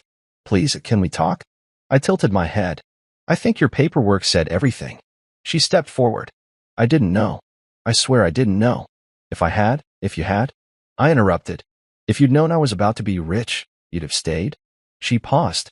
Just a flicker. That was all the answer I needed. I gestured toward the elevator. "You need to leave." "Marcus, wait. I made a mistake." "No. You made a plan. You just didn't check the timeline." She blinked rapidly, her breath catching.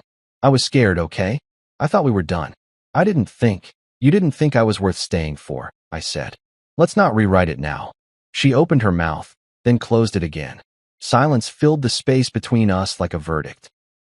She looked around, suddenly aware of the eyes on her, my team, the interns, Damaris just returning from lunch. People pretending not to look while absolutely looking. She pulled her jacket tighter. "Can we at least talk later?" she asked, voice lower now. I shook my head. "From now on, if you want to talk, you talk to Raymond." The elevator dinged behind her. "Don't do this," she said as the doors slid open. "I'm not doing anything." "You did." And with that, she stepped inside, the doors closing on a face I no longer recognized. That night, I sat at home alone. No music, no noise. Just me, a decanter of scotch, and the TV muted as news anchors discussed my acquisition. It should have felt like victory. Maybe, in some ways, it did. But mostly, it felt like silence. Not sadness. Not joy. Just the sound of a chapter ending. I picked up my phone and checked my emails. Dozens of speaking invitations, media requests, board offers. But I scrolled past them all until I reached the last message forwarded from Raymond's team. Her lawyer. Subject: revised petition. New language. Claims of hidden assets. Attempts to reclassify NovaSync as marital intellectual property. I almost laughed. It was so desperate. So clumsy. She'd finally realized what she walked away from. And now she was trying to climb back in through a legal window already sealed shut. Raymond had already filed the rebuttal. He'd included the original timeline of the acquisition, the NDA proof, and most damning of all, her own text messages to Kayla, which I had quietly collected and archived. The messages where she joked about using me, where she timed the filing like a business transaction, where she called me useful. Those weren't going to vanish. My legal team wasn't just going to fight back. They were going to bury the strategy she thought was clever under the weight of her own words. I poured another drink and looked around the apartment. The place we picked out together. The kitchen I stocked. The couch she cried on during step 2 boards. The bookshelf with the framed photo of our wedding day tucked between dusty medical volumes and an old cookbook I used more than she ever did. It was all mine now. Not because of the court, but because she'd forfeited it. And the woman who once dreamed of white coats and luxury would now face something she'd never planned for. Irrelevance. The first sign of panic came 3 days after the press release. The apartment smelled different. Not like the clinical peppermint oil she usually diffused or the soy candles that made the place feel like a Pinterest board. No, this was nostalgia. Butterscotch cookies and lavender. She was baking. Voluntarily. I stepped into the kitchen and found her standing there in an apron she hadn't worn in years, the one with a cartoon heart and the words DR in training scrawled across it in faded red. Her hair was tied back, face soft, almost hopeful. "Hey," she said. "I made cookies. Your favorite." I stared at her. Not angrily. Not with suspicion. Just with the calm detachment of a man watching a rerun of a show he'd already outgrown. "Thanks," I said. I took one, bit it, nodded politely, then walked out without another word. That was the beginning of the performance. Suddenly, She was everywhere, offering back rubs, leaving little post-it notes on the bathroom mirror. "You've got this, and proud of you." She started cooking again. Dinner at 6:30, candles lit. She played our old jazz playlist at night like we were a couple reconnecting after a tiff. But her eyes gave her away. They watched me too closely, tracked every movement like a hawk trying to time its descent. She laughed too easily, touched my arm too often. The performance was clumsy, because this wasn't love. This was fear. She was trying to crawl back into the life she threw away. The visits to my office started soon after. The first time, she showed up with lunch. I didn't even let her past reception. Damaris intercepted her with a raised brow and a clipboard. "She says she's just dropping off food." "Noted," I said. "Politely decline." Of course, Damaris replied without missing a beat. She didn't come back empty-handed again, but she kept coming. 3 times the next week. Flowers. Lattes. A handwritten card about healing and forgiveness. All denied entry. All logged. Damaris kept a spreadsheet. Names, dates, items, messages. She was methodical, almost enthusiastic. "She really thinks she's going to wiggle back in," she said one morning, sipping her espresso. "She thinks guilt and charm are assets," I replied. "And she's late to both." I nodded. "Log everything. If she gets aggressive, notify legal." It didn't take long for her lawyer to send a revised petition. The language changed. Now, they accused me of hiding financial gains, intentionally misleading her during the divorce process. They called the MedAxis deal a concealed asset, as if I'd crafted a whole corporate merger just to spite her. Raymond responded with elegance and steel. We submitted her original petition, complete with timestamps that preceded the final acquisition. We added screenshots of the text she sent Kayla about using me, about filing early, about walking away clean. And just for insurance, we included the message logs from Damaris's visitor spreadsheet, highlighting the sudden shift in her behavior after the deal went public. She wasn't just clawing at what she lost. She was exposing her own intent. The last time she tried to show up at my office, building security stopped her. She wasn't on the list. Her name flagged the visitor system now, an alert to my assistant and legal counsel. Damaris texted me a photo, her standing in the lobby, arms folded, frustration written all over her face. "Damaris, she says she just wants to talk. Heart to heart."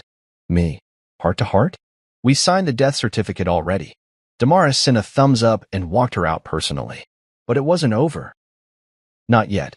Her lawyer sent another letter. This one was a plea disguised as a warning. Reconsider the terms. Negotiate. Avoid court. Raymond laughed out loud when he read it. She's spiraling. She should.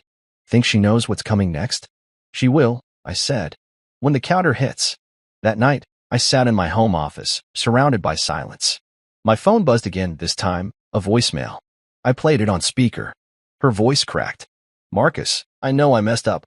I thought I was doing the right thing for me. I thought I was being brave. But maybe I was just being stupid. Can we talk? Please? I'll sign whatever you want. I just want to fix this." It was the most honest thing she'd said in months. And it was far too late. I forwarded the message to Raymond. The next day, he filed the counter. Not out of spite.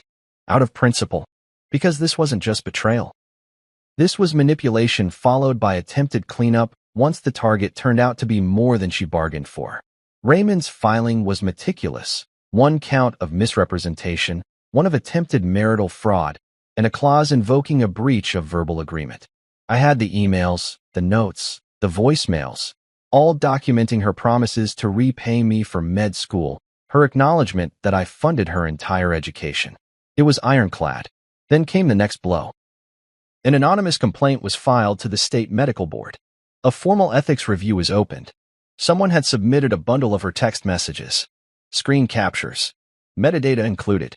The committee wasn't stupid. They saw exactly what it was. An aspiring physician joking about using someone for financial gain, timing a divorce to avoid sharing future earnings, weaponizing a relationship for personal profit. It didn't matter that it wasn't a felony. It was enough to question her integrity. Enough to trigger a review. When the news reached her, I wasn't there. But Damaris overheard her sobbing in the lobby bathroom. Security was called. She left in tears, clutching her phone, her face pale and pinched. I didn't smile. I didn't gloat. Because this wasn't about revenge anymore. This was about letting the truth run its course. She'd walked out on me thinking I was nothing but a temporary stepping stone. But the moment she filed those papers, she kicked off an avalanche. And now, as she scrambled to rebuild the wall she tore down with her own hands, all I had to do was watch. She panicked. I planned. And there was no crawling out from that. It was oddly quiet the morning the countersuit was filed. No thunderstorms. No dramatic music in the background. Just the hum of my espresso machine and the low whir of the dishwasher.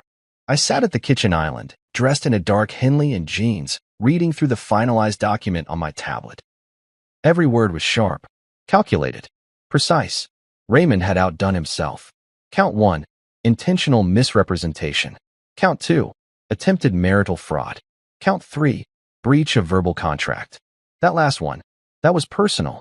It was the email she never thought I kept, sent from her student account in year 2 of med school. The subject line was casual. My promise, don't let me forget. She had written it after one of her particularly emotional study breakdowns, saying she didn't want to ever forget how much I'd invested in her dream. She'd promised to pay me back for every dime once she became a doctor. She probably assumed I deleted it years ago, but I kept it. Just like I'd kept every transfer receipt, every loan statement, every credit card payment tied to her education. Not because I thought I'd need them, but because when you give someone everything, you want to remember the cost. Raymond had also attached an itemized spreadsheet of what I'd paid over the years: tuition, $312,000 rent, utilities, textbooks, $48,000 travel, groceries, miscellaneous, $20,000 total, $380,000. Her lawyer responded within hours, asking if we were open to mediation.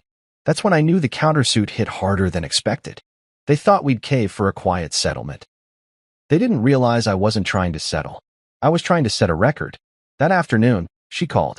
I answered. Marcus, she said softly, we don't have to go through court. I'll sign whatever. Let's just be adults about this. Adults, I said, like when you joked about using me until the ink dried? She inhaled sharply. You read those texts out of context. I read them with dates and timestamps. That's all the context I needed. Silence on the other end. Then she said, please. I'll withdraw peacefully. I'll give up everything. Just don't ruin my name. That's what it came down to. Not remorse. Not love. Reputation. I leaned back in my chair, staring at the skyline outside my window. You ruined your name, not me. I just held up the mirror. She hung up. No apology. Just silence. Later that evening, Raymond called to let me know she was trying to get the case dismissed. She says she wants to move on amicably, he told me. She means quietly. Exactly. Tell her no, I said. We're moving forward. Raymond paused. You sure? I'm not doing this for revenge, Ray. I'm doing this for every person who ever got used and discarded like a stepping stone. I'm doing this so she knows that burning bridges doesn't always mean you get to walk away. He sighed, then said, all right, we'll proceed. But the fallout didn't stop there. By the end of the week, the medical licensing board had confirmed that her ethics hearing would move forward. The evidence had been reviewed. Her character was now a matter of public interest. She went dark on social media, deleted photos, turned off comments. Kayla tried to play damage control, posting vague quotes about people trying to dim your light. It backfired. Screenshots of their text exchanges leaked anonymously. Someone posted them on a pre-med forum. The title read, "This is what entitlement looks like." They were reshared, debated, analyzed. Suddenly, she wasn't an inspiring grad with a glowing future. She was a case study in ambition gone toxic. I didn't need to say a word. The world was doing it for me. One night, Damaris texted me a screenshot of a Reddit thread where someone had dissected the situation in bullet points. At the end, they wrote, "Moral of the story, don't marry someone just to upgrade your status. Especially not someone who reads the fine print better than you." I didn't laugh. I just saved the thread. I didn't want vengeance. I wanted documentation. A record of how someone can try to destroy you and fail. She made one last attempt before the court date. Showed up at the apartment wearing the same outfit she wore the day I proposed to her. I opened the door but didn't let her inside. "Don't you remember us?" she said, voice trembling. "How it used to be." "I remember everything," I said. "That's the difference." Tears welled in her eyes. "I don't want to be your enemy, Marcus. You made that decision when you turned me into your exit strategy." She stood there for a long moment before whispering, I thought you were just a placeholder. I nodded once. You were wrong. Then I closed the door. I sat down on the couch, let the silence soak in, and stared at the divorce paperwork again. The original, the revised, the countersuit. All of it laid out like chapters in a book I didn't ask to write. She tried to play the game, but I designed the rules. Courtrooms aren't built for closure. They're built for containment, of emotions, of noise, of mess. They smell like old paper and recycled air. The chairs are never quite comfortable. The clocks tick louder than they should. And when the person who once held your heart walks in wearing a blazer they probably picked for sympathy, it doesn't sting the way you thought it might. It just clarifies everything. She walked in 2 minutes late, flanked by her lawyer, hairstyled in soft curls like it might soften her case. Her expression was pulled tight, a blend of nerves and entitlement. I watched her scan the room, hesitate when she saw me, then look away like I was the one who broke us. She still hadn't realized the difference between leaving and losing. Her lawyer, Richard Kane, was polished. Expensive suit, confident gait, the kind of man who specialized in flipping narratives. He stood when the judge entered, his hands folded neatly, his tone syrup smooth. Your Honor, he began, this case is about transparency. My client, Dr. Alana Rhodes, entered her marriage with trust. She supported her husband through his business journey, unaware of the substantial financial developments he withheld from her. We argue this was intentional, strategic, an attempt to deprive her of fair marital assets. I didn't flinch, didn't blink. I simply looked at the judge, then at Raymond, who stood calmly beside me, the picture of composed precision. Raymond stepped forward. Your Honor, my client, Mr. Marcus Blaine, was served divorce papers on April 3rd. The MedAxis acquisition was finalized on April 6th. The NDA and internal documents proving the timeline are included in Exhibit A. Moreover, text messages between Dr. Rhodes and her friend. Exhibit B shows she planned to file early in order to keep photos clean and let the ink dry before anything public surfaced. The judge, an older man with tired eyes and a reputation for zero tolerance for drama, adjusted his glasses and flipped through the exhibits. He didn't rush. Every second felt like a hammer pounding against the shell of the story she had tried to build. Richard tried to recover. These texts are informal, out of context. Your Honor, Raymond interrupted, they are time-stamped, dated, and corroborated by the sequence of events. The judge looked at Alana. Did you file for divorce under the belief that Mr. Blaine's company was of modest value? She swallowed. At the time, yes. Were you aware of the potential deal with MedAxis? She hesitated. No, Raymond cleared his throat. Your Honor, with permission, we'd like to call Ms. Anna Raleigh to testify. The doors opened, and Anna entered like a force of nature. Elegant, sharp, no nonsense. CEO of MedAxis and arguably one of the most respected figures in the industry. She took the stand. Ms. Raleigh, Raymond began. When did discussions with Mr. Blaine regarding Novasync begin? February 9th, she said, without a blink. Our legal team reached out based on an internal referral. And when was the deal finalized? April 6th. Was there any indication during the early discussions that Mr. Blaine was going through divorce proceedings? No, she replied. The matter came up only after the filing was public. But our NDA predated that. Did he ever misrepresent the value or status of the company to you? Not once. In fact, he was unusually reserved. Cautious, even. Raymond nodded and turned to the judge. Your Honor, the testimony confirms the acquisition did not exist as a legal asset during the time of divorce filing. The plaintiff's claim to half the acquisition is therefore invalid. The judge nodded slowly, jotting notes. Then came the final blow. Raymond brought out the email. Subject: My promise, don't let me forget. He read it aloud in full. Her words, her acknowledgement, her promise to pay back every cent of the $380,000 I had invested in her education. Richard objected. It's emotional, not contractual. Raymond held up a copy of her signature on a follow-up message. It was followed by a written payment plan proposal. Dated. Acknowledged. Never retracted. The courtroom was silent.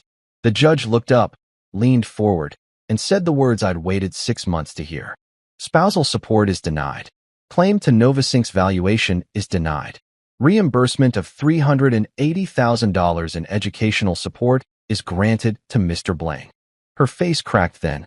It wasn't just shock. It was the realization that she hadn't just lost her case. She'd lost the story. Murmurs spread through the courtroom. A few reporters in the back began scribbling rapidly. This was going to leak. Even if the docket was sealed temporarily, someone would talk. Richard leaned in toward her, whispering something urgent. She shook her head. Her shoulders slumped. And for the first time, she looked small.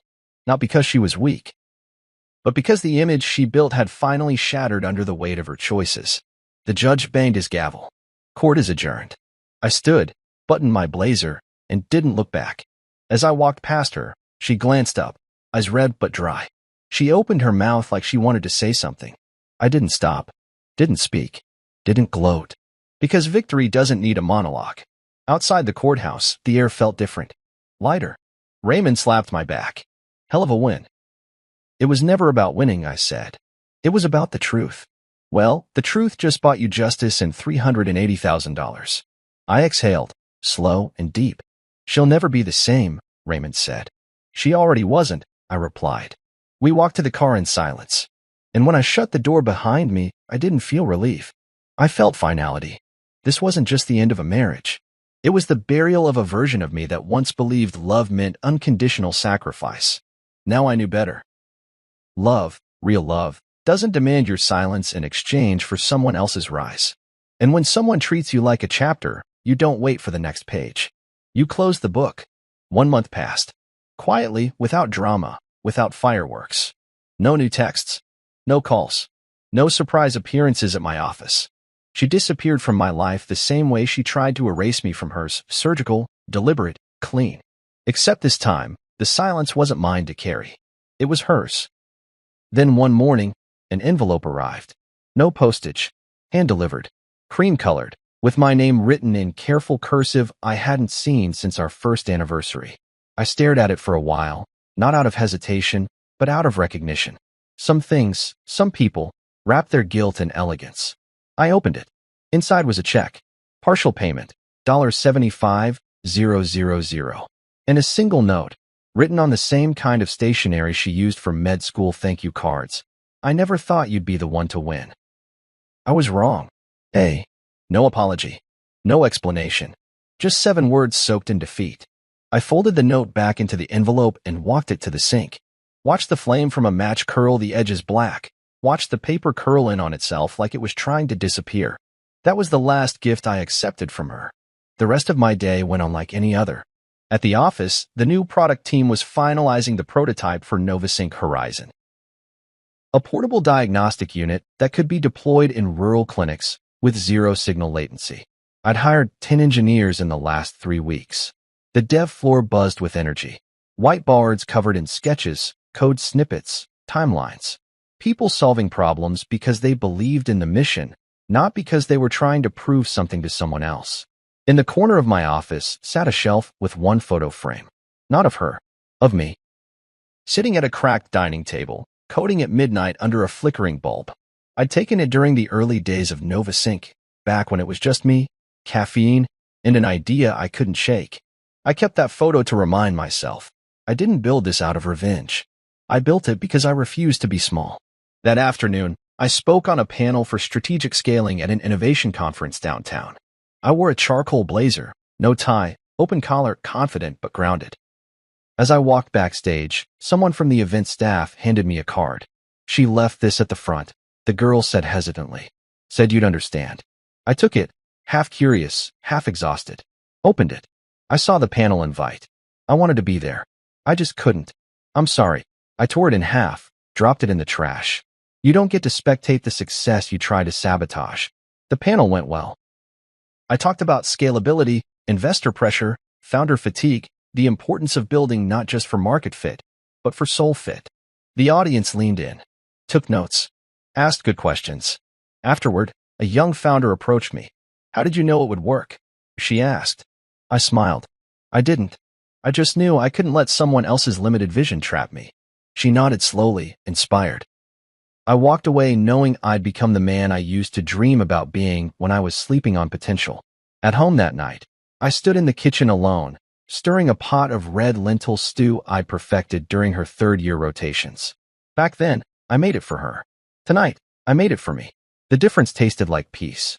I took my bowl out to the balcony, looked out over the skyline, and let the city hum around me. There was no applause, no echo of footsteps down the hall. Just my breath, steady and strong. My phone buzzed. "Raymond, check your inbox," he said. "Your TEDx pitch got accepted." I smiled. "What's the theme?" "Reclaiming power. You were born for this." I nodded, then ended the call. Later, I opened a folder on my laptop titled Future. Inside were drafts, ideas, sketched outlines for a mentorship fund, something I'd been thinking about launching. A way to support people who, like me, had built everything while being overlooked. Maybe I'd call it the Invisible Builder Fund. It wasn't about charity. It was about recognition, about making sure no one had to prove their worth in silence ever again. A week after the check arrived, I received a LinkedIn request from her. No message, no note. I declined it without hesitation. She had graduated, but I had evolved. She delivered a speech about letting go of the past, but I turned that past into capital, into ownership, into something that couldn't be cropped out of a photo or buried in a revised petition. She played the short game. I built a legacy. Somewhere out there, she was probably trying to rebuild her image, praying the medical board cleared her ethics review. Maybe she'd get lucky. Maybe she wouldn't. But either way, her future would carry the stain of a plan gone wrong and the name of the man who refused to be erased. As for me, I didn't need closure. I didn't need vindication. I'd already received the only graduation gift I ever truly wanted, freedom. And the view from this side of peace? It was worth every bill I ever paid.